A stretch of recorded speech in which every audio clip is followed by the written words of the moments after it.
All right, well, it looks like it is just about 11 o'clock Mountain Time. So let's get started and let me start my video so we can actually have the check-in and my video all going at the same time.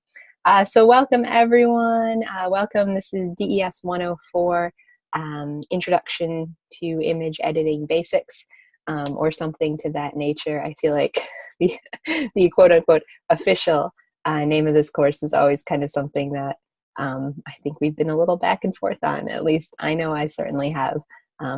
Is it Introduction to Photoshop? Is it Introduction to Imagery? Is it Introduction to something else? I don't know. But the good news is that you all are doing very well in Photoshop and kind of just navigating through all these things. But yeah, so we are in our final week. This is week 4. Yeah, today's Tuesday, so we have Wednesday, Thursday, Friday, Saturday, midnight Saturday. Everything must be in. So we do have 4 days, so it's a little bit of a tight schedule, tight turnaround time this week, as opposed to in the past where we've been a little bit more flexible. But that said, hopefully everybody's in a spot where things are a little bit, you're kind of getting in the zone, getting in the groove type deal. And so even though we have a slightly shortened schedule and that you do have to, turn things in by Saturday, as opposed to being a little bit flexible, hopefully you feel like you're kind of in a good spot overall. So, that won't be too much of an issue. So a couple of things I did want to say. If you are a student who has been impacted by Hurricane Harvey, any of the fallout from that, we've most likely been in contact. I know I've connected with several of you. If we haven't been in contact and for whatever reason you are able to see this video, know that as a school we are very committed to kind of working with you through the whole process, and we understand that things are really hard and stressful. So if you need an extension, if you need any sort of help in that way, just let me know via email, and we can kind of get some stuff in place. If you haven't been impacted and you're like, I need an extension too, sadly, not so much can we do that. But just if you are in an impacted area, we do want to kind of give you as much time possibly as you need to kind of get things settled. Otherwise, I don't think we have too much other stuff to go over. So I will turn off my camera so we can jump back into other things. But good as always, see everyone. And yeah, hopefully you guys too are rolling into week 4 in a place not super stressed, but more like, yay, we did it, pat yourself on the back. You got through, that sort of thing. All right, so let's stop my sharing and jump back into here. Oops, and get us into, I should have said that when I was talking.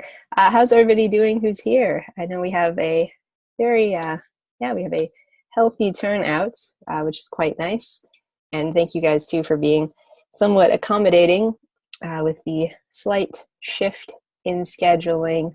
It seems like meetings happen suddenly and it's like, oh no, time zones and things to keep track of. If if you're anything like me, sometimes you totally are on track with time zones and things. Other times it's like, oops, life is yeah. Okay, let's see. You're fine. Nice. Gotta love having a day off, being able to join. Sweet. Very cool. Yeah. I love it. Love it as well. Well, if you cannot,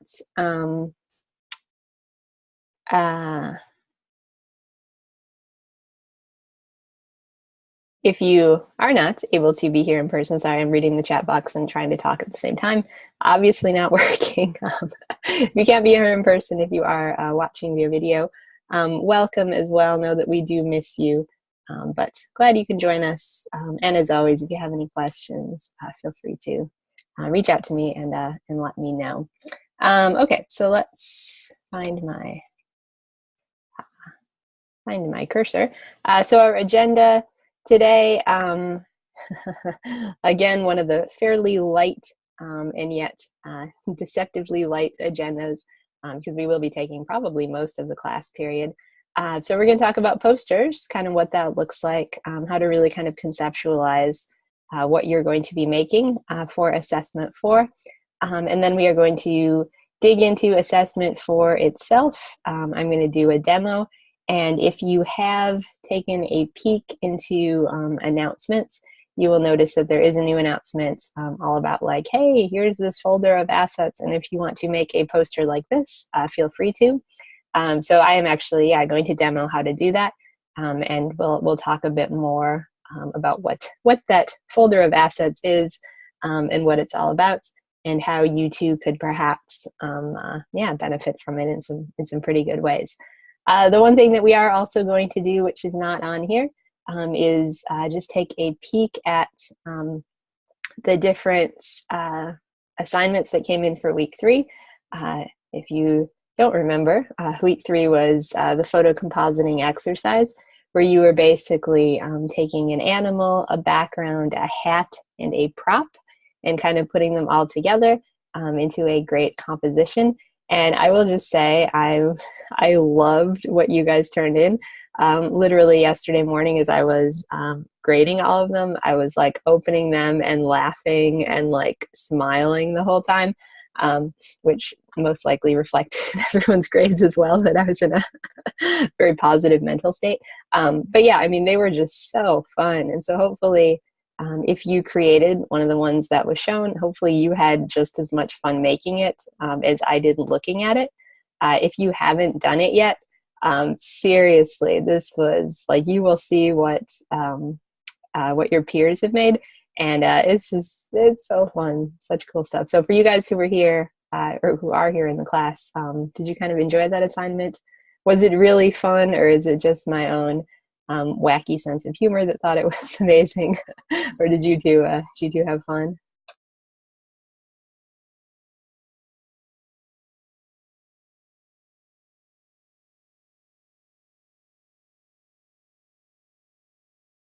Okay, looks like we have a love, super fun, excellent. I'm sorry, Ruby's kind of weighing in. I don't know what she's saying, but we're gonna hope she's quiet in the near future. Okay, so yeah, looks like it was fun overall. Very cool. All right, so our learning objectives for this week: create a variety of layouts, applying major principles, elements of design, demonstrate proper image capture practices. Again, and this is all going to kind of boil down into the assessment for this week, which is kind of a poster-esque creation. Okay, so speaking of this week, we are going to jump into the classroom for just a bit.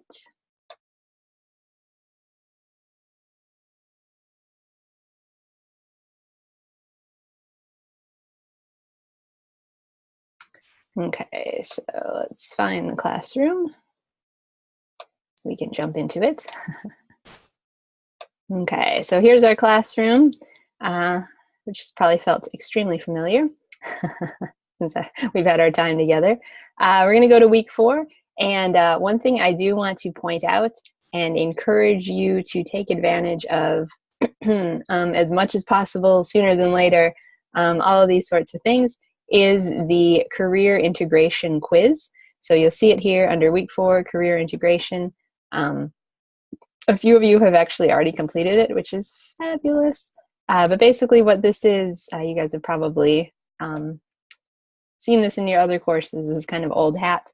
But answer 3 questions. So what's the most, what did you find of most value from the readings in this course?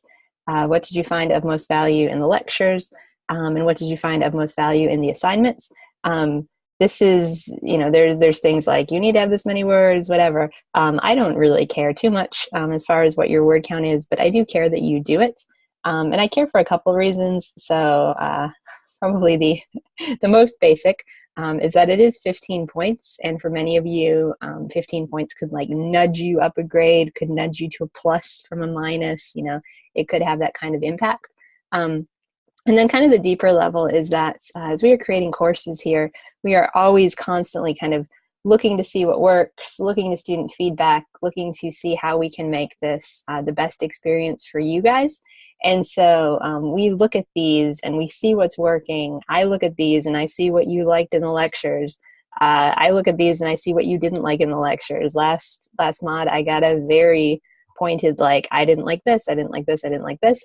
And I was, I was thinking like, yes, thank you for telling me that, because, I don't know what's not working from your end unless you guys tell me. And this is a really good avenue for you to do that.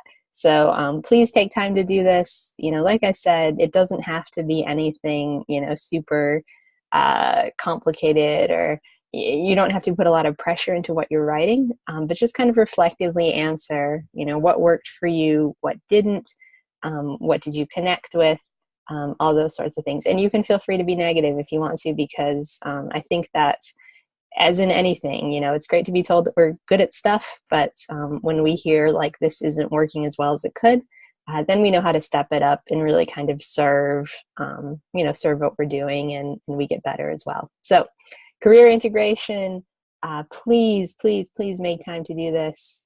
15 points. Everybody needs 15 points. I need 15 points. So make sure you're making time for it. Okay, and other thing we are going to just quickly consider, actually maybe we won't, no, we won't consider it yet. Okay, so I was going to say we can check into the assessment, but I think actually instead we'll just move into a little bit of feedback and kind of show and tell about the assignment for last week. So we're going to jump back into our submissions and take a look at this. So how we're going to do this is basically we're going to take a look at 3 in PDF form, then we're going to jump into Photoshop and just take a look at many more in Photoshop form, and just kind of do a little like, hey, isn't this amazing? And then also, this is how, or I will say, this is how I think these things might be a bit improved. And you all too, if you're in the chat box, you can feel free to kind of put in your ideas as well about just kind of how you think these things could be updated, changed, things that are working, things that aren't, that sort of thing as well. So here's our first one. You can see the lion in the roulette table with the cash box and the crown. Like, couldn't you just see so many amazing stories coming out of this? I know I certainly could. I guess for me, and you guys can feel free to chime in anything you feel like it's working, things you feel like could have been done just a bit better, that sort of thing. You can feel free to type. For me, I feel like this is a really good start. What's a little bit disjointed, I think, is just the masking. It's not quite as refined as it could have been. So for example, over here, we see, I guess you're not really going to be able to see since it's red. We will draw with a color that is not part of the scheme. Oops. And our drawing tools. Okay.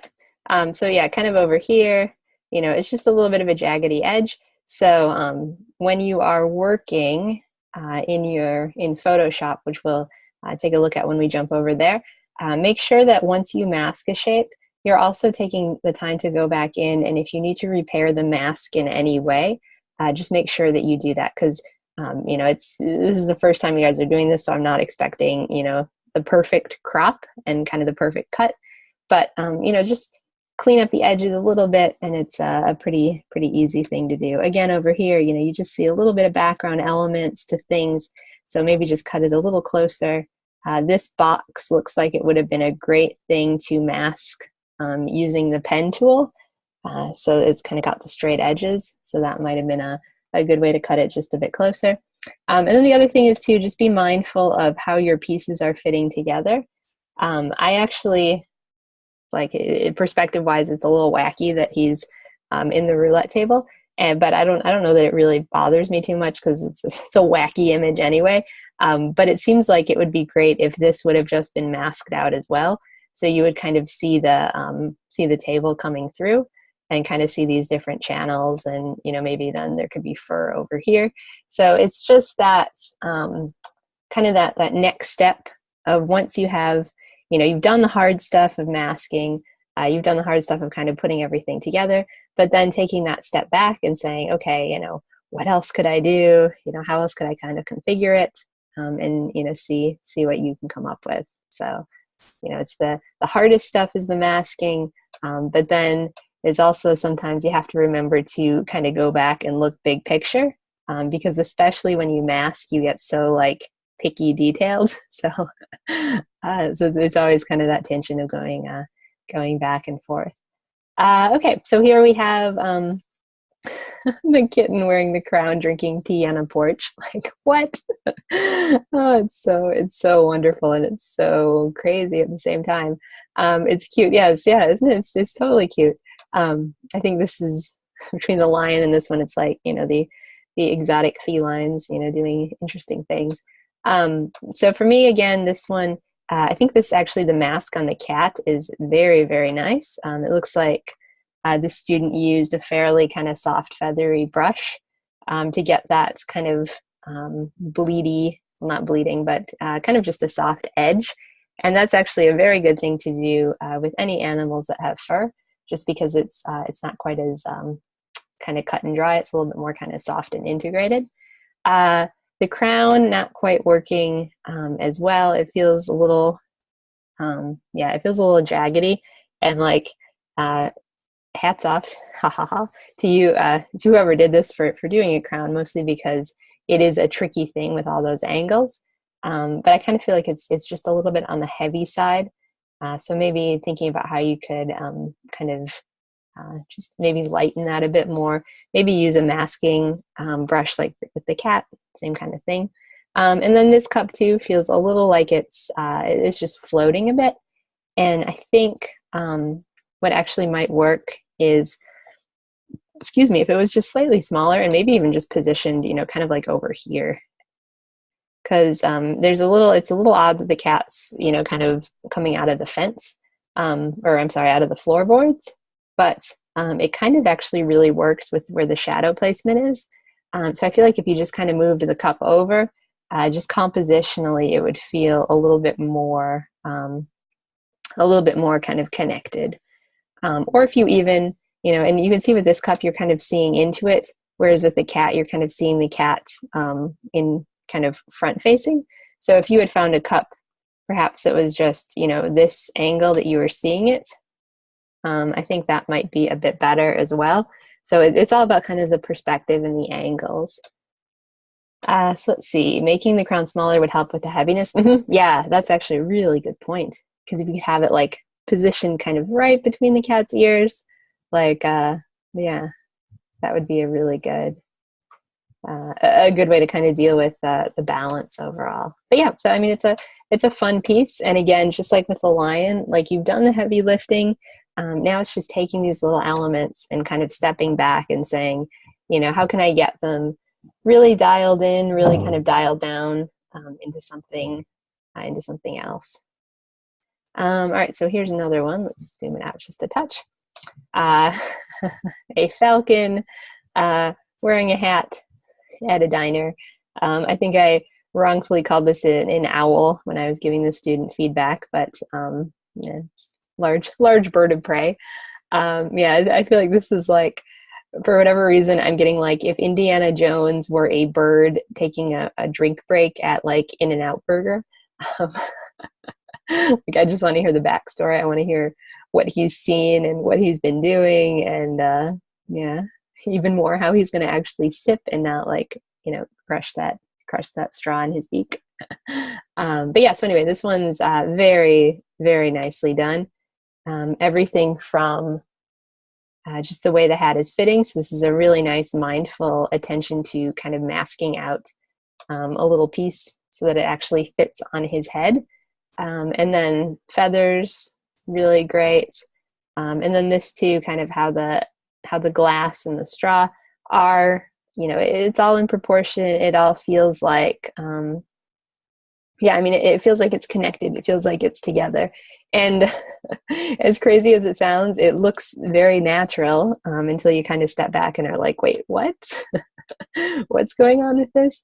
So yes, this is a great example overall of how things, of how things go together, how things can kind of connect and communicate and form a story. So super, super fun to look at.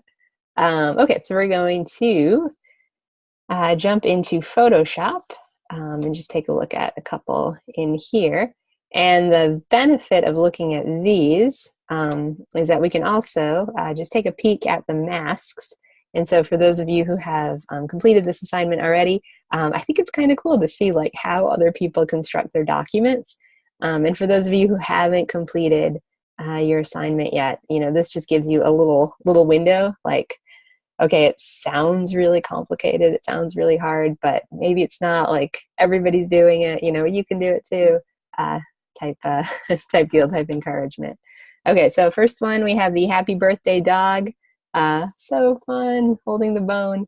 I would say the only thing here, well, not the only thing, but I would say kind of one thing that just kind of jumps out at me quickly about this one is the placement of everything. So what I would do is just select all my layers, move it down so that where the dog is cropped is the bottom of the piece. So it's so it just feels a little bit more kind of integrated overall. So when it's up here, it feels like it's been cut, feels like something's missing. Whereas if you just kind of put his head down, it's like, oh yeah, okay, he belongs there. Everything feels good and right. So yeah, kind of a good thing. One other thing too, which is kind of interesting to see, is this student too has masked out the dog using a soft brush. So it's just like the cat. It kind of has that, you see the fur. There's a little bit of a glow, kind of a shadow, which is, may or may not be working. But overall, it's a good showing of how to get fur in there in a good way. One thing you might want to try too is I'll just do this because it will show how to work with masks as well. You can see the dog bone. It's a little like it's just been placed there, not quite so much integrated. So what you might want to do is, again, and this goes for anybody, is make sure you click on the mask layer and actually go back in and kind of repair the mask just a bit. So how you do that is you just click B, so do your brush tool, and then let's see, so we're in the mask. And it's wonderful when it works. Okay, here no, that's not it. Okay, maybe we won't do it on this one because apparently, okay, there we are, we're in the layer mask. We're going to paint. We're not going to paint. Okay, well, we're not going to do that right now because the quick way I was going to do it for you apparently isn't working, so we won't belabor the point. But just working with the mask itself so that it could, yeah, it should have changed.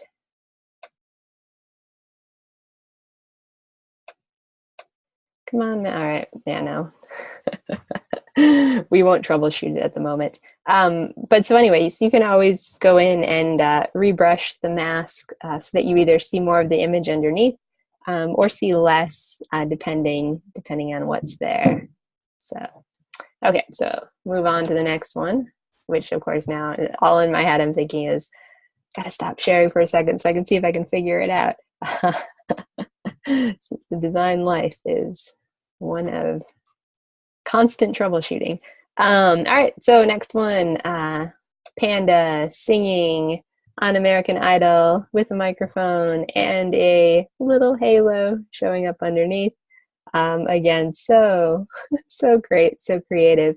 And you can see too that the little thumbnail is showing that there is a lot of background on that panda, and so this is again pretty masterful look at masking to kind of get rid of that, and then also keeping the furry fluffiness, as well as what's yeah, what's going on in the other parts. So it's a pretty cool piece overall. Good proportions. Yeah, yeah, and this one too, if you look closely, it's like he's actually holding the microphone, which again, and so makes no sense, and yet it's just such a, it's a delightful kind of idea thing to put together. All right, so here's the next one. A little scary on this one. The snake with the top hat and the cigar, kind of overlooking a dark and stormy grayscale sky. Again, just amazing in so many ways. Fedora, he is a mafia snake. Yes, yeah. So it's a cool look at just what you could do, how you could put it together. And I would say once again, this is a really good example of how you can kind of closely crop things and can't look at the snake. How you can closely crop things. How you can kind of integrate things together, how you can work with proportions, and just how you can really make a cohesive pic.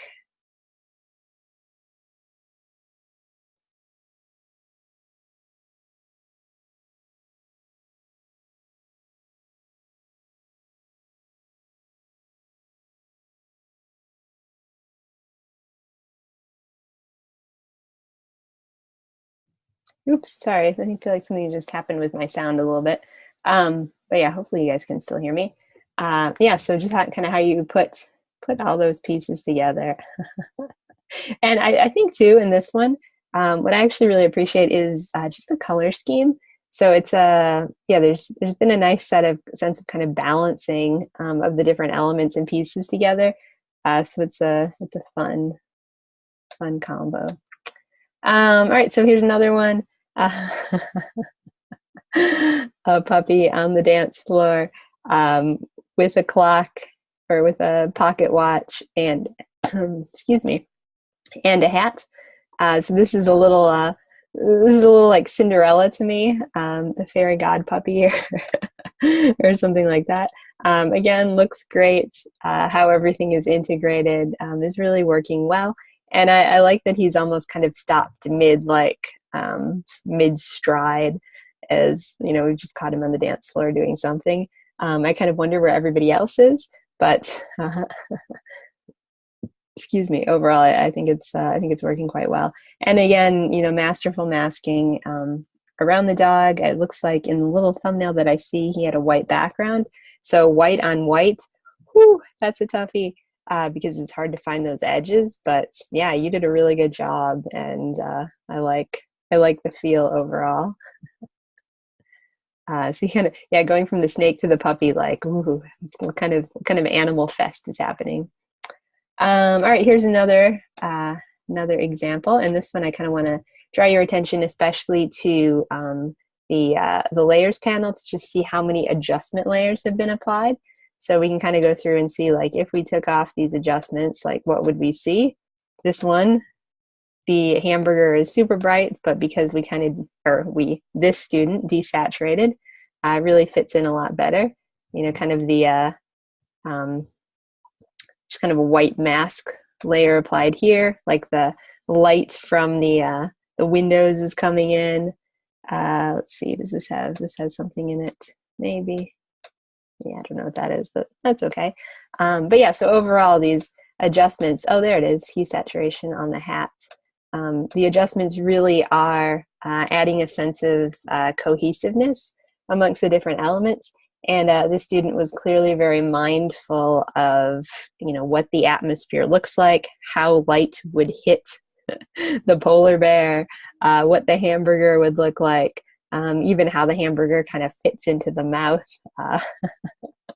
what the hat looks like, all those sorts of things. So again, very important, focus in on the details, see the elements, and then take that step to zoom out as well, and see kind of the bigger picture. And again, it looks perfect in so many ways. It looks seamless. And then you realize, like, it's the polar bear eating a hamburger in a hat in a restaurant. What? Kind of amazing as well. All right, so here's another one.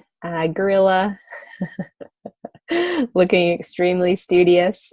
in something kind of construction oriented with a little building graffiti type thing. So again, perfectly executed. This one, when I first saw it, I said, wait, okay, is that hat, like, I thought he was actually wearing the hat. I was like, where's the hat element? But it's just been so nicely masked that everything feels kind of cohesive and together. Another one. St. Patrick's Day kitten eating a goldfish on a postcard. Again, super fun. You probably do a better job than the construction crews, yes. I know if you're anything like, well, if your area is anything like mine, like everything is under construction on the roads right now, and it's the most frustrating thing ever. But yeah, so this one again, kind of like the puppy we saw at the beginning. Just I would say it would be improved a little bit by just moving it kind of in orientation so it's at the bottom.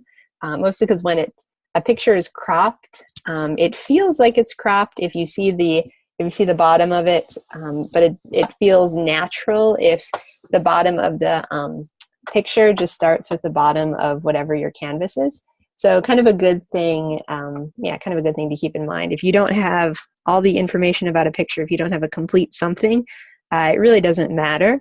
But just make sure that you are positioning it in a way that your audience isn't left thinking like, gee, I wonder why that's cut. Like, where's the rest of it?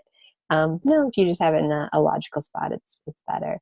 The postcard, I'll admit, I don't really understand, but it's okay. It's like the other ones had some odd elements as well. So I think, it's just a fun, a fun kind of piece overall. So, all right, next one.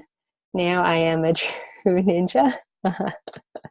So you have the kind of prairie dog fox-ish thing,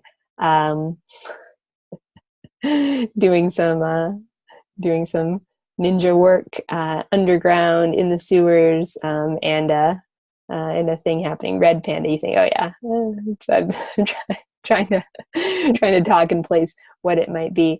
But yeah, again, very fun overall, and I really like that this one adds that element of just a little phrase going into it. So again, it kind of further narrates what's going on in the piece. One thing you might try with this one is it looks like, oops, it looks like I need to zoom in. It looks like there was a fairly hard brush used to do the mask on this. So you might want to try, if this is your piece, just going through one more time and masking with a slightly softer brush, mostly because you might get a little bit more of that fuzzy look that we've seen in some of the other animals. So basically, what I mean when I say a softer brush or like a fuzzy look. So when you see here hardness, when it's dialed all the way up to 100, it tends to produce a very, do I dare draw a line or is it gonna just go crazy? No, we'll do it. So when you have hardness at 100, it draws a very, hard edged line. Whereas when you dial the hardness down, you have a much softer feel. So it's a little bit more like a spray paint, like an airbrush type deal. And so the benefit when you're masking, when you use that kind of brush, is that it's just a little bit softer along the edges, so it feathers out your mask a bit more, and it just helps overall with the edges not looking quite as clipped. So kind of something to try. And again, this is all things to play around with. Like this is once you kind of get the feel for masking, then you can kind of go back in and play with it as well. Okay, so moving right along. Another happy birthday puppy happening, which is so cute. Yes, if you're watching via video, you kind of missed that the chat box is currently going because super fun. Again, this one is love to have that little party favor is happening. This one has some interesting uses of kind of exposure. So I think this is fabulous that the exposure has gotten really kind of blown out. It adds to kind of the whimsical feel overall. And then also the hue saturation. So it's a little bit dialed up. Again, a little bit kind of fantasy. I would say the one thing here, I'm a little on the fence about this, but I really feel like if we just moved him down just a little bit so he's kind of standing here, that might feel a little bit more connected. That said, I do kind of like the idea that he's also floating on the balloons. So it's just one of those things in my mind. I'm like, ooh, lower, upper, I don't know. But I think, yeah, it's the masking is certainly amazing, especially through here. You can see all this kind of feathery stuff. It doesn't feel like a scissor cut edge. It feels more like it's kind of organically sprouted, which is pretty amazing. And of course, the party hat fits perfectly over one ear, because how else would you wear it, really? All right, so here's another one. Also attending the party, apparently, is the cat playing the drum with the hat.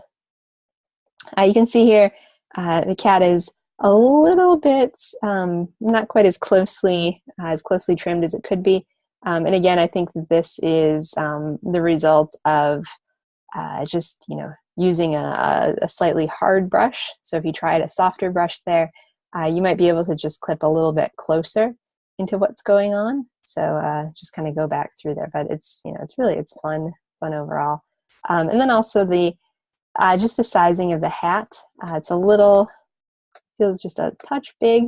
So you might want to, like in the other cat image that we saw, just shrink it down slightly so that it kind of feels just a little bit more in keeping with the size overall. So kind of a quick pop quiz. Whenever you reduce things in size or make them larger, does anyone remember what do we always want to hold down as we do that? So it's very important that we resize proportionately.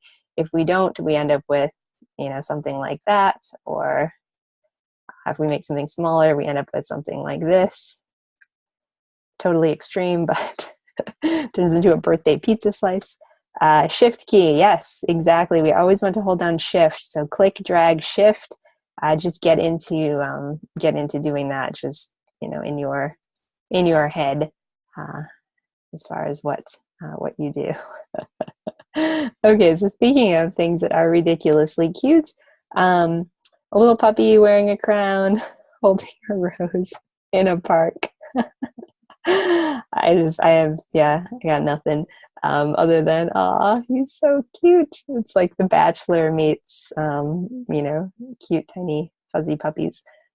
So working again, I'd say overall very, very, very well. One thing though, I will say, even though I'm clearly blinded by the puppy's cuteness, just the trim on the rose, it's still a little tricky, a little rough. But it's there overall. Just you want to make sure that those mask points really are as close as they can be.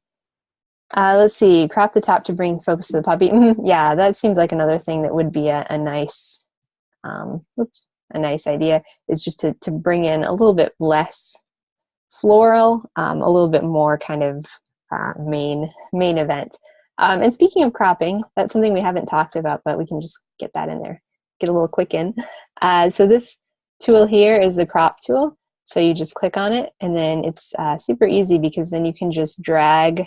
Ooh, that's a lot of image up there. Kind of just drag the frame to wherever you want it to be. And it's really nice too, because Photoshop gives you kind of lines like you're looking through a camera or something, so you can really position your elements in places where you want them to be. So if we were to go like right here, and then click your little check mark or checkbox, or hit enter, and let's just I can't do that. I can rasterize. Okay. Well, there's some images missing, so it's telling me that it's going to be a little tricky, but it's okay. But yeah, so just kind of bring it in a little bit as well. So All right, so here's another one. Speaking of cropping, this is so cute. A tiny puppy with a little beverage and a tiny hat in the palm of your hand.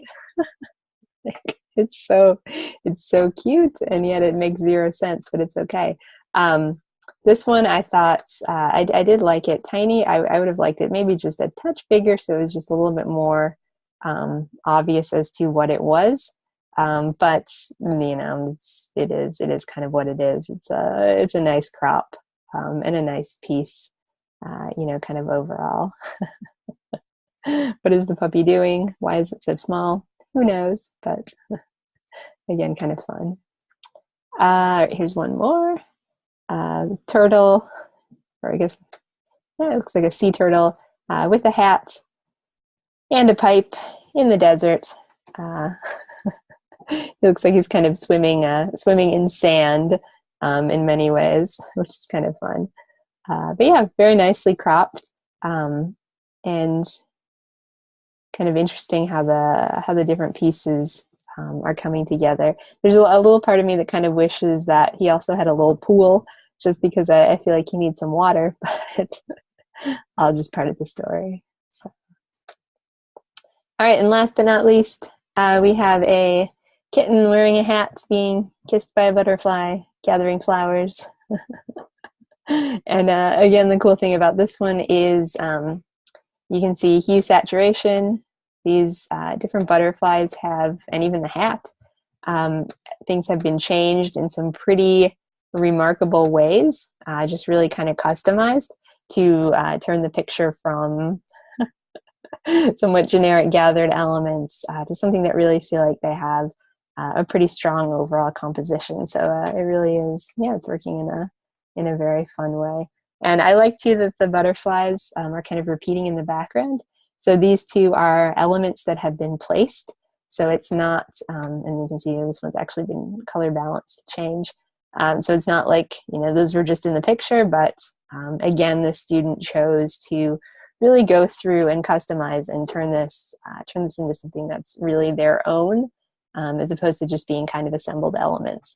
So yeah, so hats off to everybody who who completed this assignment. Like I said, super fun to see and just see your guys' creativity. Like, it's amazing, and hopefully you had fun with this too. And if you did, I would say, you know, make time for doing these sorts of just little fun personal exercises. You know, this is the fun part of being a designer is, you know, we get to just kind of play and create these things and see what happens. And this is also the best way to get your to kind of develop your skills. So, you know, even if it's not for a school assignment, you know, just do this for you and play and see what happens, and just have fun with the process, because this is how you will learn. I mean, it's great to, you know, get a grade for it or whatever, but even more, you know, do it so you can just get your hands around these tools, so that when you are further along in the program and you have to, you know, make something or put something together, you know, you're not just saying, oh, where's a free photo I can use and pull down. You have the tools to say, hey, I can actually make a photo and, you know, I can put these elements together, and it doesn't matter, you know, what I can find on the internet. It's more what's in my imagination and how can I create, because I have the tools and I have the ability to do that. So really, you know, kind of embrace that in a lot of good ways. All right. So we're going to transition into, I'm actually going to stop sharing for just a second and close down all of the Photoshop pieces, just because having about 12 Photoshop files open and recording video and screen sharing tends to do not such pleasant things to my computer. So I'm going to open up as much bandwidth as possible. So give me a couple seconds here.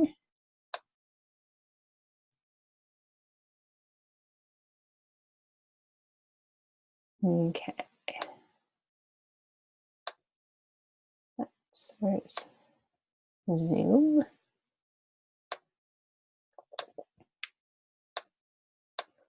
Okay, so let's get back, back into things with our friendly hawk at the diner. All right, so let's jump back into week 4 and bring up our assessment and kind of take a look at what we have going on here. All right, so assessment for final project poster. So this project will introduce students to typography in Photoshop. Your assignment will be to create a color poster that expresses your stance on an environmental, political, or social issue that is important to you. If you'd like to use an alternative topic, please contact your instructor. The poster will provide an in-depth understanding of the type tool, as well as offer students an opportunity to use and demonstrate knowledge gained about many other tools that we've learned in previous weeks. In spite of the nature of a web-based class, knowing how to design for print is crucial. So you'll be designing it as a print project and converting it into a web-optimized image for presentation. So basically what you are going to be doing for this assessment is designing a poster about something. So it says here environmental, political, or social, kind of whatever issue resonates with you that you're feeling like you want to, that you want to kind of promote, or something that you feel like is important to you, or something like that, can be the kind of subject matter for your poster.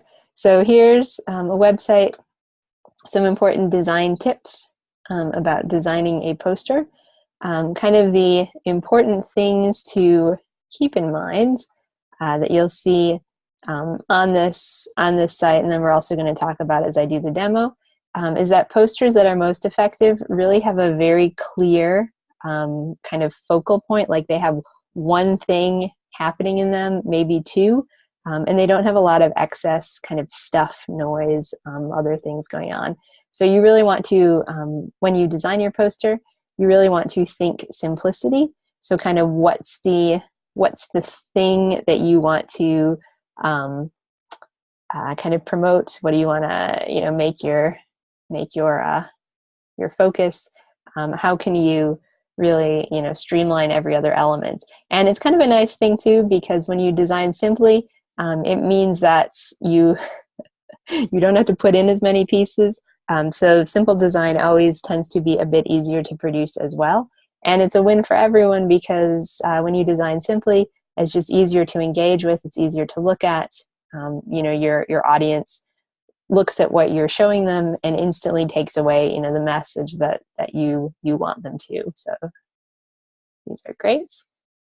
Another one, probably noticing by now that there's like film title car. That seems like it's the mojo for these posters, but again, super easy, super simple, and it works in some pretty good ways. Okay, actually correct, and this is another poster. Balance type and images, again, mix of typography. So as you guys we haven't talked too much about type, kind of using fonts, things like that. I'm not going to expect, don't feel like you have to go too crazy with this. These are just, good things to keep in mind. And composition, what's kind of the big picture going to be like. Okay, so nuts and bolts for your poster, what you're doing. The final size is going to be 11 by 17. And you're going to do that in Photoshop. It can be vertical or horizontal. So portrait or landscape orientation is fine. You're going to be saving it as a PSD as you're working, because we want to save our native files. And what you're going to need to have is 3 distinct areas of text. So the text you use is up to you. So headline, paragraph, speech bubble, etc. Experiment with interesting typefaces, sizes, and colors, but be sure it's relevant to your topic. And again, as we go through the demo, this will kind of become more clear. But don't feel like you have to go crazy with this. Simple is better in so many ways. And then you also need to have 3 photographic resources. So 3 kind of pictures of something that are supporting whatever it is that you're showing in your piece, your issue you're promoting, I should say. When it's complete, save it as a PDF. And then for web production, you are going to downsize your poster and then save it as a JPEG. So basically, kind of the very high level kind of distinction between print and web when you're creating graphics or when you're creating visuals is that most times when you do print, you will be doing PDF because PDFs tend to be fairly large in size, fairly high resolution. They can contain a lot of details, color differences and such. Whereas when you're working with the web, you tend to be in JPEGs, PNGs, that sort of thing. And they just tend to be smaller in size. And it's, it's kind of just changing size or changing things in your, changing formats that you save it as on your end. So in a lot of ways, it's super easy. But it does have a pretty big impact on kind of how it produces in the end. So it's an important thing to be aware of. Let's see, how do we change the pixels? If you actually go to image and file size, then you can change them that way. And we'll do that when we're demoing. So okay, so here's a couple examples. This is kind of environmental stuff, and you look at these, and looking at these through eyes that have again done week 3. You can kind of look and say, hey, this is like a garbage can that's been masked, little sign that's been masked, this little mouse guy that's been masked. So it's kind of fun. And again, this too, like, previously it would be like, how in the world did they possibly do that? Now you guys kind of know, you look at it and you're like, hey, it's plants and they've been masked, and then a hand, and, kind of how you place the elements really is, completely up to you. But once you understand kind of how to do it, how to break it down, it's pretty cool how these different bits and pieces can come together. So, okay.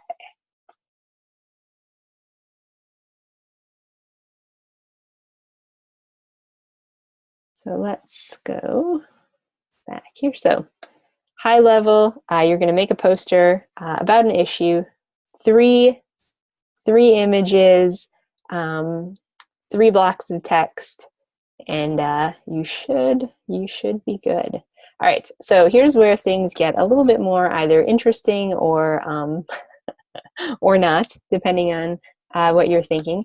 But basically, for the rest of our session, rest of our time together, I'm going to be doing a demo on creating a poster all about water, kind of conserving water, clean water, that sort of thing. So it's deeply ironic because there's about a third of the country that right now has too much water, and this is going to be all about how important water is. But it's that's just what happened to happen. But yeah, so what I'm going to be doing is kind of creating this demo. But what I've also put here in the announcements is a zipped file of all the assets that I'm using, of all the type that I'm using, of all the words that I'm going to be using. And if you are kind of in a position, which I know a couple of you are, where you're like, I'm just getting my feet under me, like I don't know quite how to manage everything. I'm taking 2 classes. Life is hectic right now, and I just don't have the creative bandwidth to do this from scratch. You can feel free to take the assets that I've created and just essentially copy what I did. It's a good exercise in going through things step by step and figuring out how these different tools work. And it just kind of reduces the stress, I think, because you don't have to have that element of coming up with all of your own stuff. So if you want to do this, I'm 100% okay with this. You will not get, marked down in a grade or anything like that. I will just evaluate you on, how you put it together, just like I'll evaluate anybody on how they put it together. So kind of know that this is there. And if you want to just kind of recreate what I did, 100% okay. And just know that that's an option too. So so if you want to do this, announcements, water poster tutorial for assignment 4, and then just click here on the zip and it will download and show up as, actually I guess I can share my screen. Nothing in the nothing in the downloads file. So water poster guide, just double click on it, and you'll see the different things that I'm going to work with in the demo, including this handy kind of step-by-step PDF, which is like 55 pages or something of just screenshots of the process. So it's yeah, I think it could be a handy resource for anyone. And also if you're you already have an idea and you're like, I'm totally on track with doing this issue that I care about, totally fine. But if there's a step that you see as I'm doing my demo and you're like, hey, that's actually a really cool thing, I might want to try that, feel free to download the water poster guide, check out the PDF, and then you can kind of just go back and see what see what I did to kind of step into that piece, and just kind of use that to your advantage as well. Okay, so just a couple things before we jump into Photoshop. 3 images, so I'm going to use these 3 kind of water splashes. So your images can be as abstract as you want to. They can be a thing, of course, but they could be a splash, a drop, whatever you want to as well. Excuse me. And then 3 areas of text. So here I have one water is life, one part of text. This is like a little blurb. And this is the 3rd part, youcanhelpwater.org. So again, 3 areas of text, but it doesn't need to be like paragraphs and paragraphs. In posters themselves, less is always more. So, text that's easy to scan, text that doesn't require you to take a lot of time to read, is always tends to be much better than putting a book onto a poster. Tends to not work as well. Okay, so let's see. This is what we're going to end up with all together. Then we'll step it down and see how it's going to look. So this is going to be our outcome. Water is life. You can help water.org. We're going to talk about how to get all of these kind of bits and pieces together in some good ways. All right, so let's get out of here. Close here. So for those of you who are here in class, do you have any ideas of what you're going to do? Are you going to, or issues, I guess? Anything that you're thinking of? And again, it can be anything.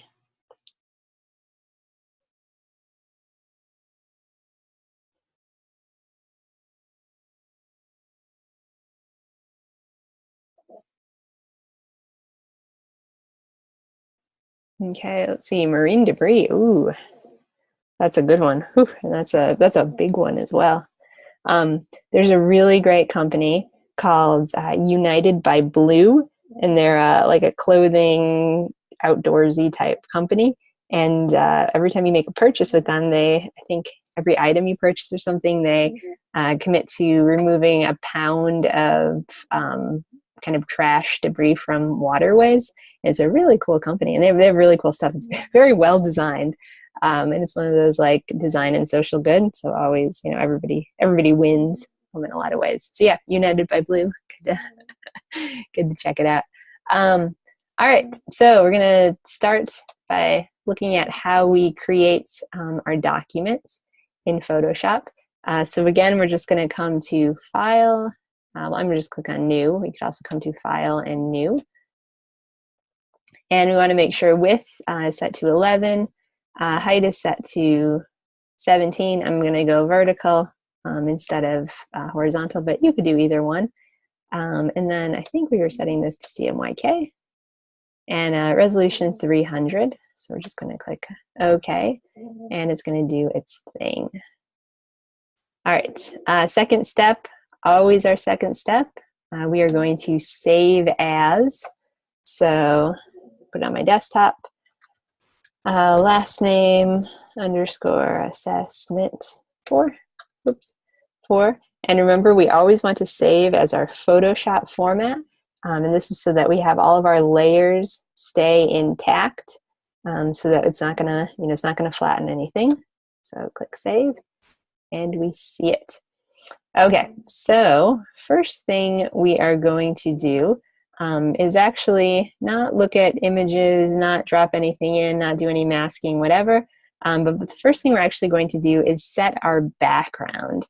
So if you remember from the little preview of the poster that I showed you, there's kind of like this gradient-esque background that's happening. So I'm going to show you guys how to do that, and we're going to do it creating this thing here, which is our adjustment layer. So you can see, or I'm sorry, our yeah, I guess it is adding an adjustment layer. So kind of the little black and white cookie type thing down here. So I'm going to get it so you can see it more.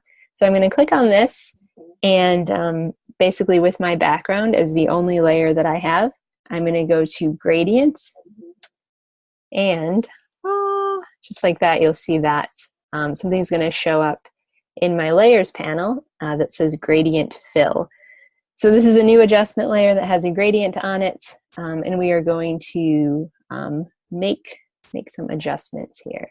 So next thing I'm going to click on is this guy that says gradient. So right now I have a gradient that goes from white to nothing.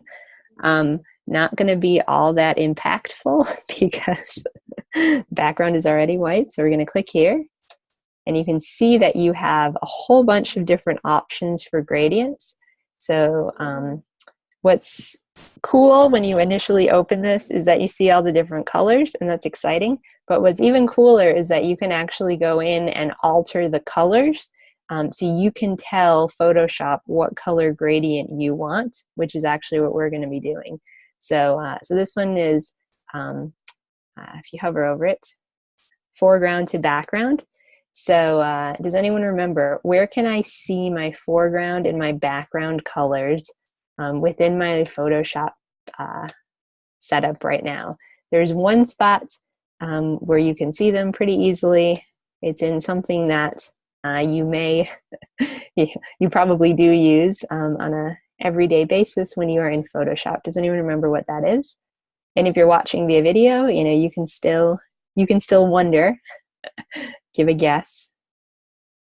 Okay, foreground and background colors. Where might they appear?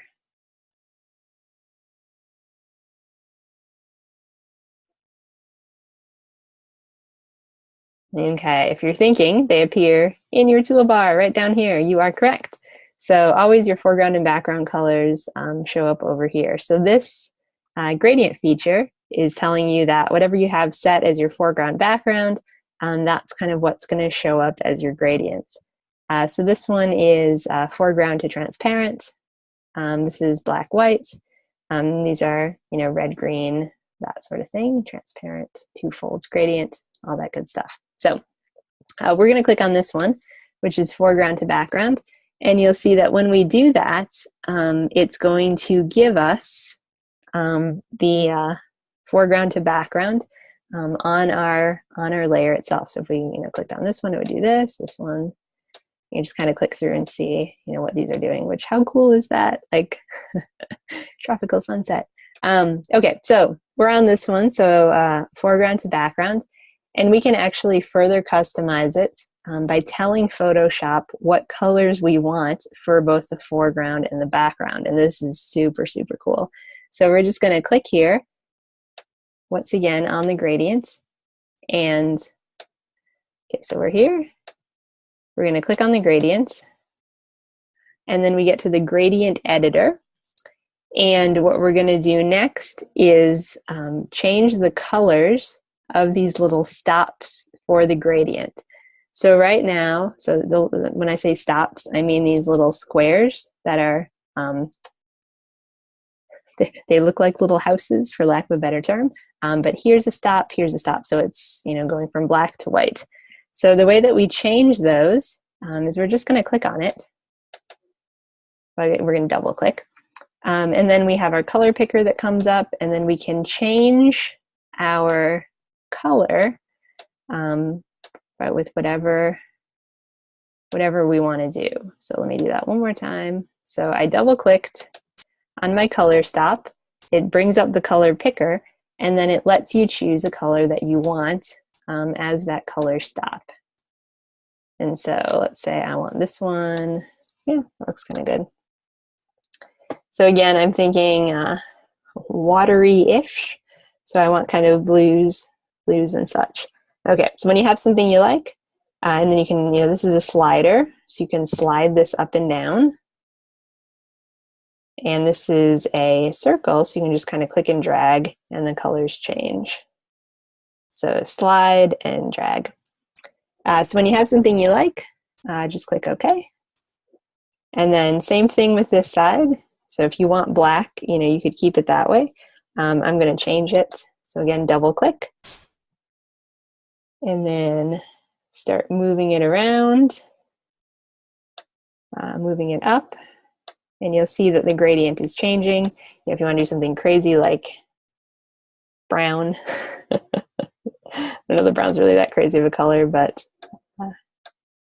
kind of cool how it just brings in a different color, kind of a different mood, different atmosphere-ish thing. I think we're going to go maybe with this.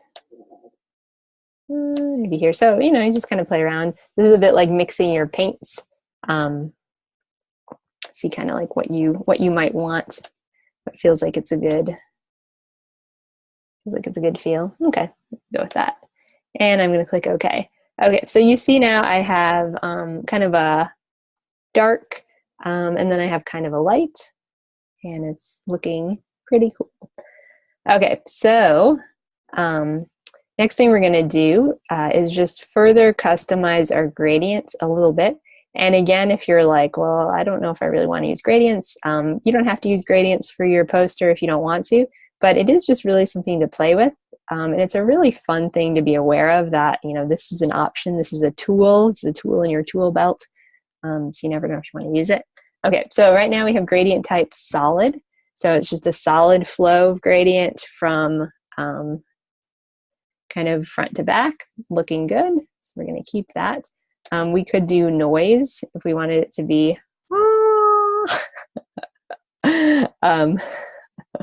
whoa, that's so crazy. If we wanted it to, this adds kind of pixels, adds distortion to it, and it also changes it to its flipped other color, but again, super cool. The other thing you can do is if you want to change the distribution of color, you can grab this little slider, and this will actually allow you to kind of change through what's showing up where. If you double click on the slider, it even turns it into another stop, so you could add another color. I'm not going to do that, but just good stuff to be aware of. All right, let's Command Z back. All right, so I'm just going to click OK. And then last thing we're going to do is do the gradient fill, and this too has some customization that can happen. So you can take style, go to radial, which is actually what we're going to do, angle if you want. And again, it's just good stuff to be aware of that you can actually really like this. Like, how cool is that? It looks like, kind of a prism or something is coming into our piece. But again, just know that this is an option. Oops.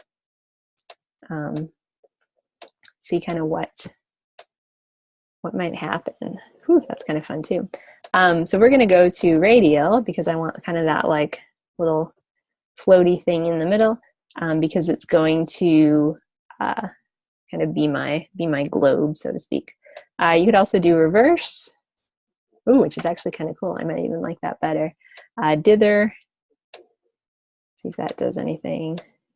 Yeah, not too much. Scale, if you want to play with it. Whew. Make it a little smaller, make it a little bigger. This feels very eclipse-like.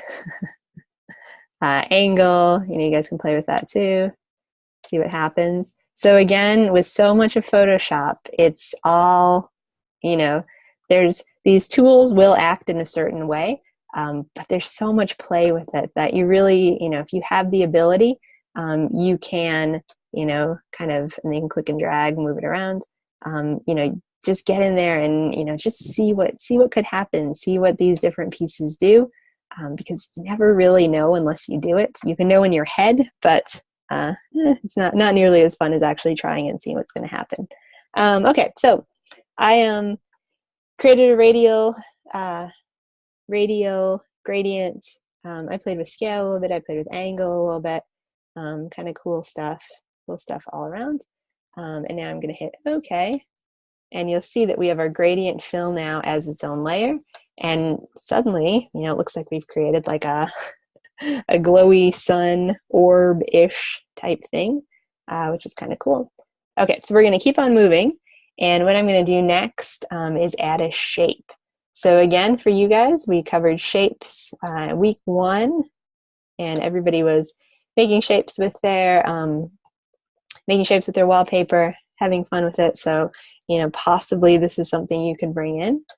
So I'm going to click and drag and create something again that looks a little bit like a glowing, well, it looks like a glowing sun. Looks a little eclipse-like. It's actually going to be a water droplet, but we'll get there eventually. But yeah, so just a reminder, with shapes, you have all these options, click and hold. You can see a whole bunch of stuff. So you can draw whatever shape you want to. Custom shape tool, also a fun one to check out. So remember what you did with your wallpaper. See if there's anything from that you might want to put into your poster. Other thing we're going to do too, or I'm going to do, is just change the way my shape looks slightly. And I'm going to do that by just decreasing the fill. So you can see right now I have fill as 100. So basically what this is going to do is kind of like siphon off a little bit of the color of my shape. So kind of just dull it a little bit, kind of take a bit away. So you can see here, 100% fill, it's like the super white shape. If you do way less for the fill, it's going to just get a little less bold. So I'm going to actually take it quite a bit down, which if you're trying to follow along in the poster guide PDF, you're like, what is she doing? This is different. It's a little different because I'm switching up the colors, but same idea. We are changing up the fill slightly. So put it right about there. Okay, so with any shape, again, you can do this. So you can change the fill. You can change the opacity. So changing the opacity means it's more transparent, so you can see things behind it. Changing the fill means it's less saturated, so it's not as bright. Okay, next thing we're going to do is look at our effects. So this is another cool part of the layers panel that I don't think we've really gone over much before. But basically there's a whole bunch of different effects that you can put onto any layer in Photoshop. And excuse me, I have a feeling a few of you have discovered these because I know I've seen them coming in different assignments or assessments. But basically, yeah, these are a whole bunch of different options. So we'll just kind of we're going to use Inner Glow, but we can take a look at this panel and just see what's here. So yeah, let's make it so that you can actually see my element. And all right, we're going to do it in just 1 second. I want you to be able to see the preview as well as see what we're doing in the box. So when you apply an effect to a layer, you just have to make sure the layer is selected. So it has to be the one selected in your layers panel, and then FX and click on something. So you see I have bevel and emboss, so it kind of gives it a almost like a drop shadow-ish effect. Stroke, puts a stroke on it literally. We're going to do Inner Glow. And basically, once you have this box checked, just click on the layer itself, and then you can customize it. So you can you know, turn on, turn down, or up the opacity. Noise makes it look more kind of like, I was going to say noisy, but that doesn't help. It gives it kind of like a texture to it. You can see here's the box showing up. Color overlay, if you want it to be a different color. Gradients, pattern. Totally looks like I'm making a moon, but I'm not. Outer glow, kind of a cool thing. You know, and anything that you put on, just click on the word then, and you can kind of play with, you know, what's showing up there as well. So kind of cool, like all these things. You start out with just a plain shape, and then using the FX, which it is FX, and so when you say it, it sounds like effects. But using the effects really is going to change in some good ways. Okay, so I'm going to hit OK here and see what's happening with my shape. Okay, so just kind of recap where we've been. We created a gradient in the background. Again, you don't have to do this for your poster, but if you want to, super cool, kind of something to play around with. We created the gradients by using this this tool down here. So this is the create a new fill or adjustment layer, and we just chose the gradient. So it's going to create a fill layer with gradients. Then we went in, we customized it, foreground, background, kind of changing the colors up. Then we drew a circle, and then we used the effects right here and just kind of altered the circle a bit by adding an inner glow as well as an outer glow. And that really gives it a sense of kind of depth and dimension to it. So kind of cool what's in the layers panel that you maybe didn't even realize was there. Oh, and we also adjusted the fill. So one more thing. All right. So next thing we are going to do is bring in one of our images, since as you remember with this assignment, you need to have at least 3 images and then also three kind of blocks of text. So to bring my image in, I'm going to come up here to File and go to Place Embedded. So I know in last week we talked about kind of putting 2 things side by side, dragging something over, dropping it into our file. That is one way you can get an image in. This is another way you can do it. So it's Place Embedded. So basically when you place an embedded image into your Photoshop file, it basically takes the image and makes a copy of it into your file. So your image kind of lives in your file. So that's what it means. Placed linked is the other option, and that makes your file smaller, but it also means you might have issues with your image because you're not actually putting your image into your Photoshop file. You're just putting a link there. So it's generally better practice to embed, but just, you know, if you're wondering what the distinction is. So place embedded, and we're going to go find our water poster and find our first image, which is going to be this one, and click place. So place embedded, navigate around, find where your image is located, and then just click place, and you should be good. Okay, so see, we have our little image, and little being the operative word. So remember, you have full ability to be able to resize the images if you want to in your in Photoshop. So we're just going to click and drag on our anchor point, which is this little square in the corner. Click, drag, hold down Shift, always, always, always. So we're going to do this.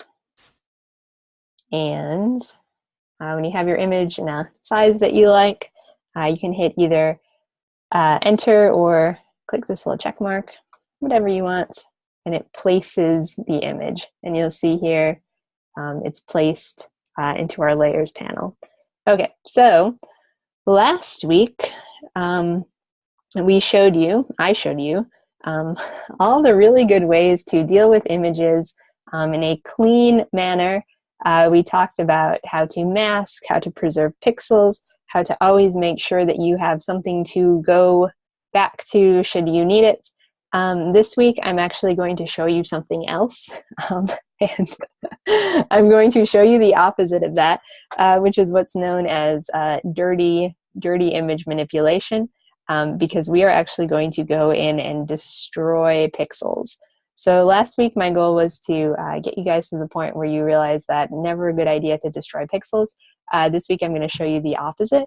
And the reason that I'm going to show you the opposite is that there are some situations where you actually don't need the pixels. You don't really need to take the time to clip them carefully. You can just get rid of them, because the way you're going to be using the image, the way you're going to be manipulating it, it's more of an effect. It's not something that you need to be all perfect and pristine. So you have to be mindful, though, when it's good to do a clean image manipulation, and when you just don't need it, and you can go the other route.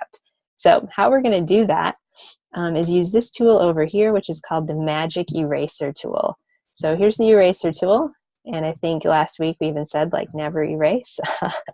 This week we're going to switch our tune a little bit, and we're going to do the Magic Eraser. So basically how the Magic Eraser works is you click on something, and it finds all of the pixels that are that same color that are connected to where you click, and Photoshop just deletes them. It says, see ya pixels, off you go. So what we're going to do is use that to get rid of all the white that's part of this image. So you'll see we're going to try doing it, and it's like, nope, you don't want to do it.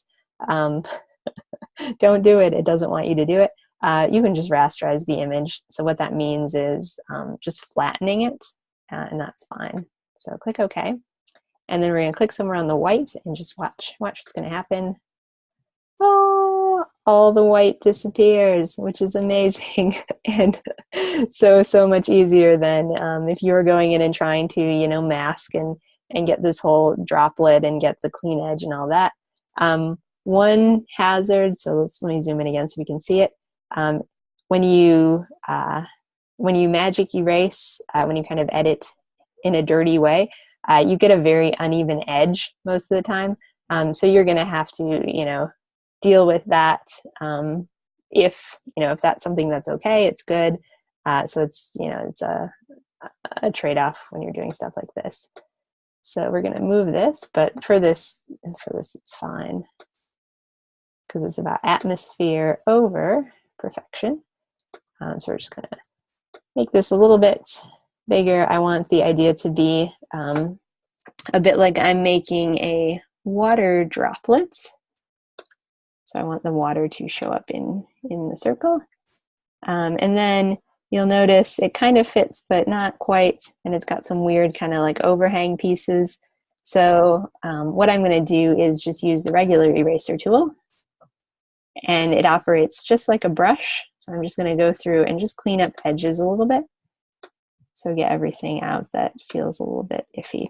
So again, if you're, if you're working on an image, mask it, or, just go through with the eraser tool and, get rid of what you don't need. It's okay, whatever you feel like is a good mix. Okay, so we have one image in. We're going to get our next image. Going to come to File, Save. Just to make sure I got it, since it's a tricky thing when you add stuff and then if anything happens, you're gonna be in a bad spot. So File, Place Embedded. We're gonna drag or grab our next image, which is this one, and again, make it a little bit bigger. And you might say, yes, we're gonna get the Magic Eraser out again. We're actually not. What we're going to do with this one is play with the layer mode, or the blending mode rather. So you can see here, watch it, and be amazed at what's about to happen. So we're going to set this to multiply. And suddenly the background disappears. And the reason that that is because blending modes work with all the layers that are underneath them. And so when you have images that have a white background and you have the right things underneath it, sometimes you will be able to just change the blending mode and the background of the image itself will disappear, which is what happened in this case. So it's pretty cool. If we change it to some different things, we can see that it's only going to work for certain layers to have the background disappear. But multiply is one of those cool ones that gets rid of, especially white, if you have white in your image or in your composition behind what you're doing. So kind of a cool thing. So Magic Eraser tool, kind of some new stuff we learned. Magic Eraser tool, regular eraser tool, and then also blending modes, just to kind of, see how things are compositing together. Okay, so last but not least, we're going to grab our third image. So again, you guys can probably say this in your sleep. File, place, embedded. We're going to grab this one, place, and put this one up into the sphere, and then again go to multiply, and looks great. Again, it's working because it's white and we have a good kind of background in it. And I'm going to position this one like this, and then go through and actually just erase that one little side. So I use my eraser tool again, and we're going to have to rasterize it, which is fine. And then just get rid of it a little bit.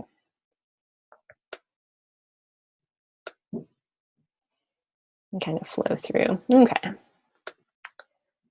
All right, so we have our layered water droplets, and we have 3 images that we're using, so perfect. We might just change the opacity a little bit because that one looks kind of bright. Let's make it a little bit more transparent. Or we could even move it underneath the, yeah, I think I like that better. So, you know, kind of play with how your pieces are coming together, kind of what you're doing. All right, so recap time before we add some type in. So what we did for this poster thus far, gradient layer for the background. And again, the way we did that, create new fill or adjustment layer. Oops, gradient was what we chose. And then we went through and we really customized it to kind of what we wanted it to look like. Colors we wanted it to use, ways we wanted it to flow, sizing, all that kind of stuff. Second thing we did, we made our ellipse, which is a fancy name for a circle, using our shape tools. And then we explored our effects menu. So again, inner glow, outer glow, drop shadow, pattern overlay, you name it, you might be able to do it to a layer in Photoshop using your effects menu. Then we put our images in, and we need 3 of them for this assignment. So we did 3 little bits of water. And again, how we found those, or how we placed those: file, place, embedded. And then we worked with deleting our background. We got dirty in our image manipulating using our magic eraser tool. And then we used our regular eraser tool. And then we also used our blending modes to kind of see how the different layers were going to interact with one another. So kind of where we have been thus far. And I'm just going to turn that down a little bit because I was feeling a little bit too bright. Okay, so hopefully everybody is still with me. And like I said, you know, you can create this piece from the tutorial and the announcements, or you can use some of these tools and techniques on whatever it is you're creating, or you can just not do any of it, but it's all there for you. You know, these are all kind of tools for your arsenal, things you might be able to use, play around with, that sort of thing. Okay, so now we're going to talk about putting in type. And before we do that, we're actually going to grab our grab our, okay, we're going to stop sharing. We're going to grab our text file and just open it up so that we can copy paste. We don't have to write things by hand, because copying and pasting is always, always, always much better.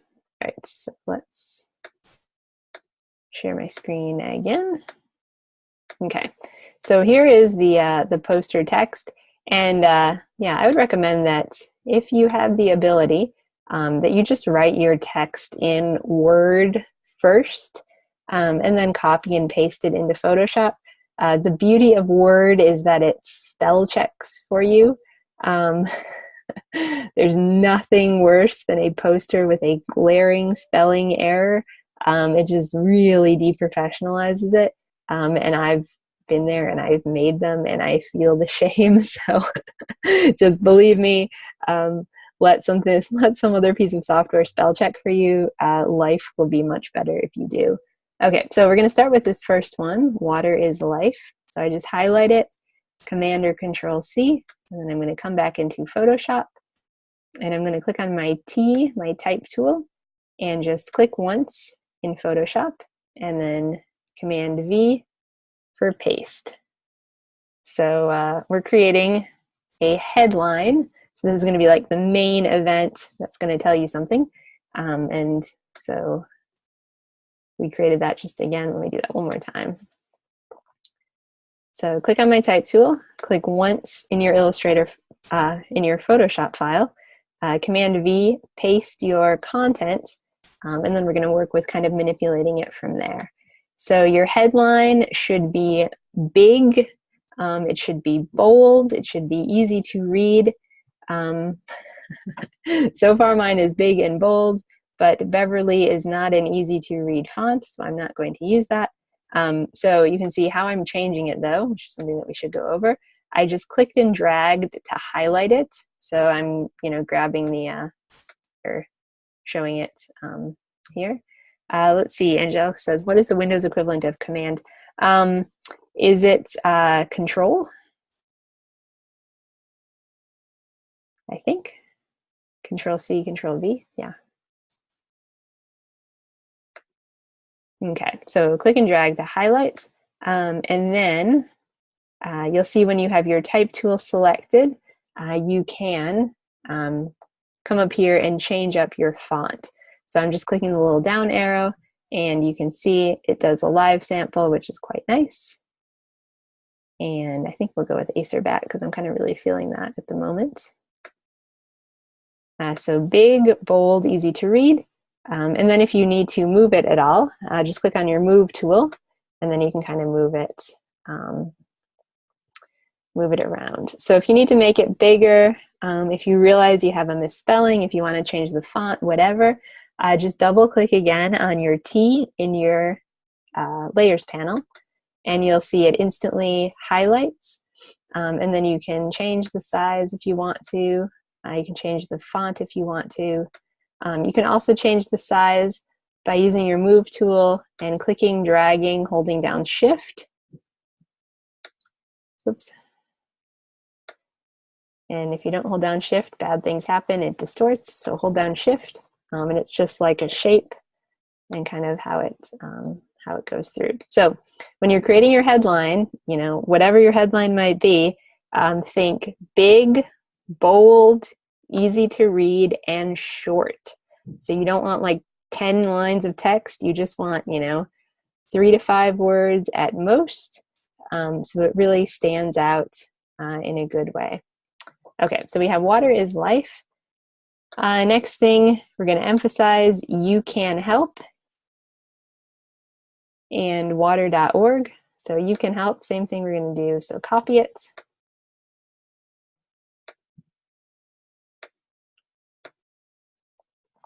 So click once with our type tool and paste. We're going to move it down here. You can help. And next one, water.org. So when you're thinking about, headlines and things like that, what's the most important thing you want to say? So like what can summarize your, what summarizes your message in like one line? That's probably your headline. And so that's what you want to kind of make the biggest, make the most, make the most bold, make the biggest, make the boldest. Then you want to think like, what's kind of the second message that I want to convey? You know, what's still important, but not, you know, the super, super important part. And then, you know, however you answer that is what you want to make slightly smaller. So that's like the next piece. So what's the main message? Make that super, super bold. What's the not quite main yet still important message? Kind of make that slightly less bold, slightly less big. And then, you know, we're going to go on to next. What's the probably the least important thing? And we're going to make that the smallest visually. So you can help. We're going to make that just slightly smaller. And you can see here, I just double clicked on my T. And it highlights the, if you could see it, double click on my T, it highlights my type. And what I'm gonna do is just come here to where I have my 2 T's. And I don't know if you guys can see this, but when you try this on your own, your cursor will change from just a regular arrow to kind of 2 arrows in a little hand, and if you kind of zip it back and forth, you'll see it makes your type either bigger or smaller. So this is kind of a fun way to also kind of just adjust your sizing. So you could do it using the Move tool, you could do it sizing your font, doesn't really matter. It's just important that you do it. So you can help, slightly smaller. In water.org, we're going to just dial down the opacity on that, so it feels a little less bold. And then we're just going to nudge these over. So I'm selecting my layer, just using my arrow keys on my keyboard, and you know, seeing how I want them to be. I want everything to kind of be centered, so I'm just eyeballing it for now. Okay, so we're going to come back up here, File, Save again. And we're going to put in our final little block of type, which again, like I said, is going to kind of be the least important element. So the water crisis, 1 in 10 people have access to safe water. Okay, highlight, copy. Okay, so for our previous headline and kind of second tier of importance, we were just clicking on our type tool and clicking once in our document. So that's fine to do when you have like 3 to 5 words, not much. It's good for headlines. When you have a whole paragraph, you have to not just click and paste. You have to actually draw a text box. So how that works is you click your type tool, and then you just click and drag to draw a box. And then you do paste into the box. So we're going to just make it a little bit smaller so we can see. So let me do that one more time. But we're going to make it smaller so you can see it, and then and then talk about how to make it smaller so you know how to do it. Okay, so again, with these headlines, we clicked on the type tool, we clicked once, we started doing our thing. With our paragraph, we click on our type tool, we drag a box, and then we fill the box with words. So it's an important distinction. If you just click and paste for a paragraph, it doesn't give you line breaks. So this is basically what's going to happen. So look at, watch. Woo. It just goes everywhere. And it's kind of too much. So you have to create the box so that it knows that this is lines of type. Okay, the other thing you have to do is most likely change your font if you were using a fancy font for your headlines, because fancy fonts are hard to read when you have a small amount of content. So again, we're going to just highlight everything and change to something that's a bit more traditional. Like we're going to do Helvetica. And then you can change up the sizing if you want to. You can change up the alignment if you want to. So these are all options up here in your toolbar. And that actually looks pretty good. You could change the color if you wanted to, just by clicking on this. And all these colors are terrible because you can't see them, so we're keeping it as is. And then we're going to move this around. So again, when you are putting in headlines, you can just click on the type tool, click, boom, put your headline in. When you're putting in paragraphs, that's not going to work. Again, you have to click, make your text box, and then put your type in, and then most likely kind of alter it in sizing and orientation and such. So kind of important to know. All right, so let's see what else we might want to do. So it's looking pretty good right now. I'm just gonna move these two guys down. So again, if you want to select multiple layers in your layers panel, just hold down your shift key. So select one, hold down shift, select another one. Things kind of can move through. Okay, so we're going to do file, save again.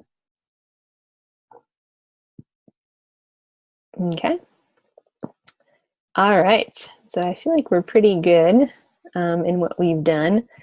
So any questions overall on this? We're going to move into how to turn this into something web appropriate. But yeah, does anybody have any questions overall about things that we did, pieces, things that felt a little strange, anything like that? And if you're watching via video and anything was like, "Woo, I didn't get that. Can you show that again?" You can always rewind the video, but you can also just let me know via email. And we do have an open session on Thursday, so I'd be more than happy to kind of check in with you and give you guys some good, just good insight, ideas, whatever. Okay, so we look pretty good. So I'm just going to save this first. I did a save already, so I'm going to save it as a PDF as well, so that we can kind of get that going. So format, Photoshop PDF, and save. And okay, and save PDF. That's fine. Yeah. Okay, so it's going to do its thing. And then the next thing that we're going for, which I think is what, oops, saving still 10%. PDFs are a bit slower.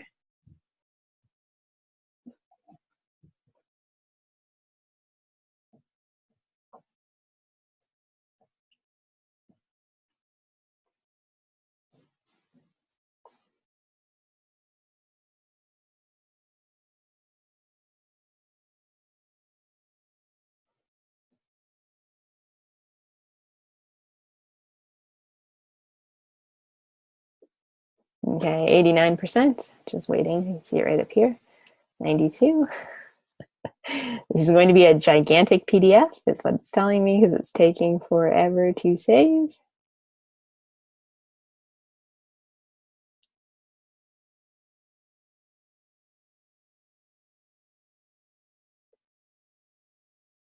Okay. All right, so next thing we're going to do is change the sizing of this so that it's a more kind of web-friendly piece. So we're going to come up here to image and image size for how we change this. So image size is going to give us kind of the outline of what's going on with our piece overall. So you can see that our current image size is 64 megabytes. This is a large file. So yeah, it's a big guy. So we would not be able to email this if this were being downloaded off a website. It would take a little bit, all that sort of stuff. So you can see that dimensions, 3,300 pixels wide, 5,100 pixels high. So what we're going to do to make it a little bit smaller and more web-friendly is we are going to set it to be 500 pixels, I think on its widest side. So we're going to just take this, highlight it, and do 500, and it's going to build the preview. Oh, it got teeny tiny. So basically, so you can click on these, zoom in and out just to kind of see what it's looking like. But so because the width and the height are constrained, meaning that when you change one, you change the other. They're kind of intimately connected. When you change the height to 500, which that's our biggest variable, so we change it to the 500, it's going to change the other one proportionately and downsize the image. So you'll see it was 64.2 megabytes. It's now 632.8 kilobytes, which is way tinier, way faster. You know, you could email that no problem. You could download that no issues. All these things. So that's how you change after class. Oh yeah, for sure. So that's kind of how you change the downsizing and such. So super easy. You just find whatever the biggest one is, enter in 500, and it should do the rest. Just make sure these are pixels, which I think is default, so that shouldn't be too tricky, but kind of keep that in mind. All right, and then click OK, and it's going to do its thing.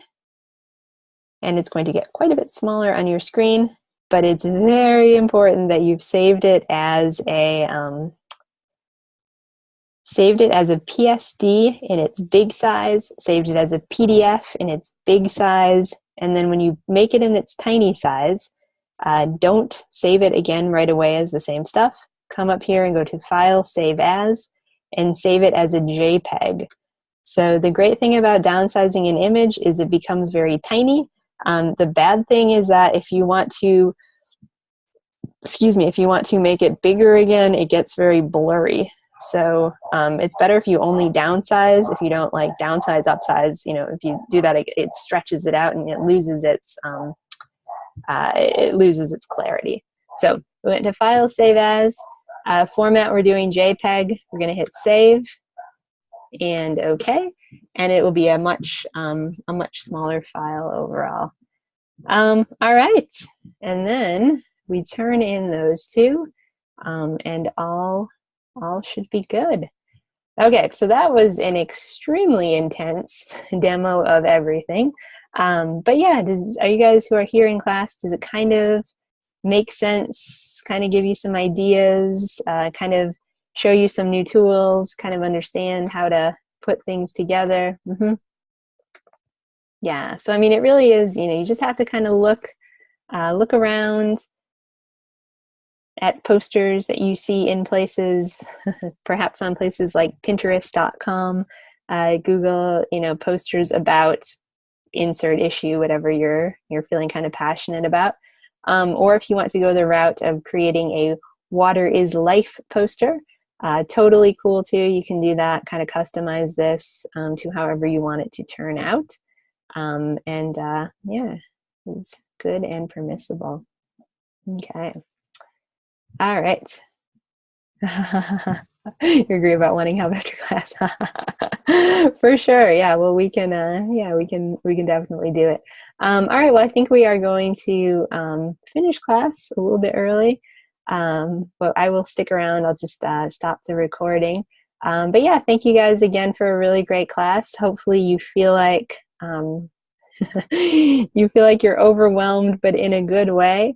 You're excited about, you know, the potential of design and just what this software holds, the creativity, how it can really be something that you can use to kind of execute and create your own vision, which is pretty cool. So good job to you guys, because Photoshop is one of the harder programs. And I know this is, for many of you, the first time you're on your new computers and all of that. So just kind of making it through is a win. You know, if you feel like, oh, this is so hard, just know that it's only going to get easier from now on, because, you know, it's the initial introduction is what's always tricky, but courses now will build on the foundation that we've laid here, so should be good. All right, well, take care, everyone. Just a reminder, We do have a multi-session on Thursday at 1 p.m. Mountain Time, and then all of your work is due Saturday by midnight Mountain, and you do need a 60% or higher to pass the class. So just take a look at the grade book. If you haven't turned in anything at all, do it. I'm very open. Everything except daily checkpoints, those you can't go back to, but all the other stuff, turn it in, and things, yeah, things should turn out well for you. All right, well, sounds good, guys. Take care, and if you do want to stay after class and have questions, I will be sticking around probably for about 10-ish minutes, 10, 15, and then I actually have to go, but should be good. All right, thanks, everyone. Let me know, too, if you have any questions about anything. All right, bye, guys.